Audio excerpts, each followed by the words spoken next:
her safe and sound. Maybe somebody just went down the wrong driveway. Annie, he was here, I swear. The repairman? I have had it with your wild imagination. I'm really thrilled to talk about The Man in the White Van. I watched it this morning, and I mean, I was just gripped. It was so tense, and I just loved all of it. So I love that. what about this story, really spoke to you to want to help bring it, or to, help explore it on screen? Well, I think when I met with the woman who the story, the main character Annie is mostly based on, I really just enjoyed the fact that it was a serial killer story, but I really just liked that it was from the unique perspective of the survivor, of the victim.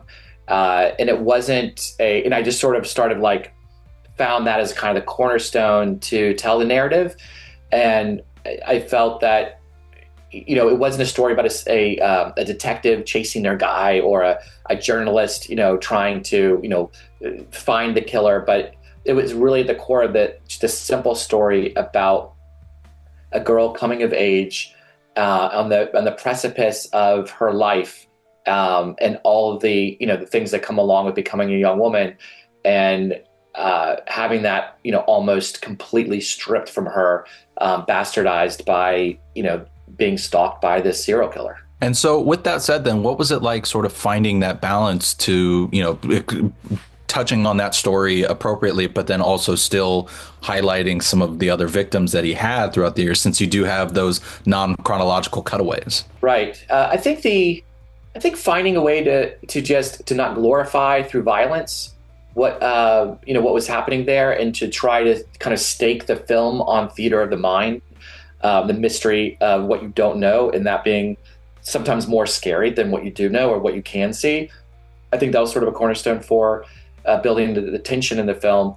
And then I think just in terms of being authentic to the depictions of Annie's surrounding her environment, and situationally what she was going through, environmentally, I think that was sort of the kind of the key construct to how to build her world in a way where we're paying homage to that time period, and also to her story, even if we take some creative liberties on moving some time pieces around, or maybe the complete exact given circumstances of something. The core element of what happened to her, and what happened to those victims is all in, is all in there. Well, I think you found that balance really well. It creates both a great sense of tension, but also a great sense of emotion as we watch Annie, which, speaking of, I mean, I've loved Madison since The Conjuring 2, but what was it like, looking for the perfect person to play Annie?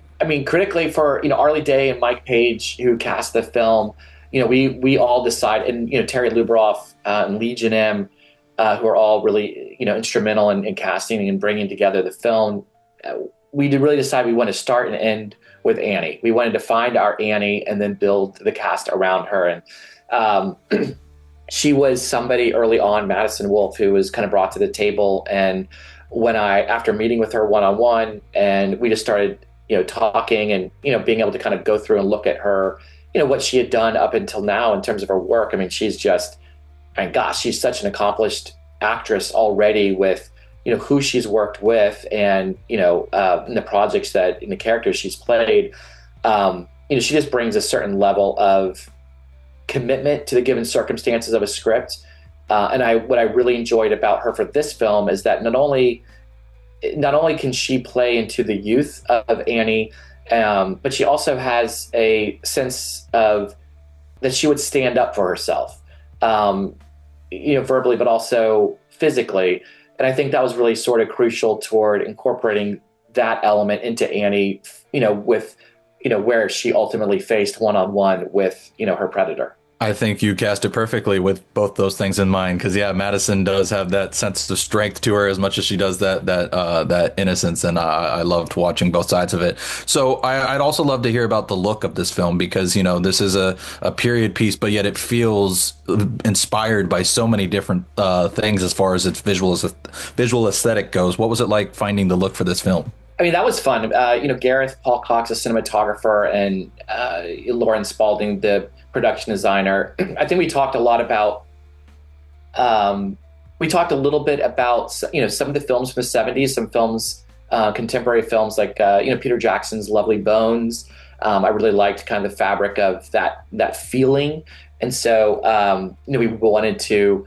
That was one.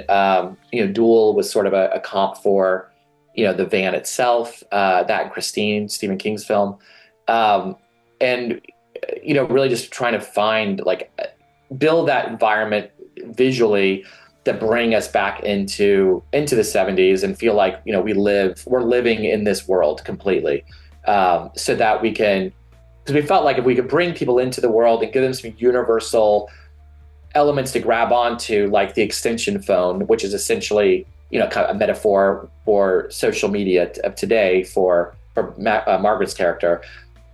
By doing that, we could actually bring them into the world in a native way that they could go on Annie's journey and be rooted with her throughout. No, I like that. I mean, it does. I feel it through. It took me right back there, and I wasn't even around when that was the time period. So I love the way you captured that. I see I've got time for about one more question. So I also would love to ask really quickly. I love that Ali and Sean are also on board as executive producers as much as stars as on this. What was it like, working with them both behind the camera as well as in front of the camera? I mean, look, they're both. I mean, Sean is a cinematic legend, and Ali is arguably one of the most wickedly talented actresses we have. So to have them both come aboard the project and lend their talents onto the screen, but was one thing, but to have them come on board and want to serve as executive producers because they felt like they wanted to make sure the story got told, was just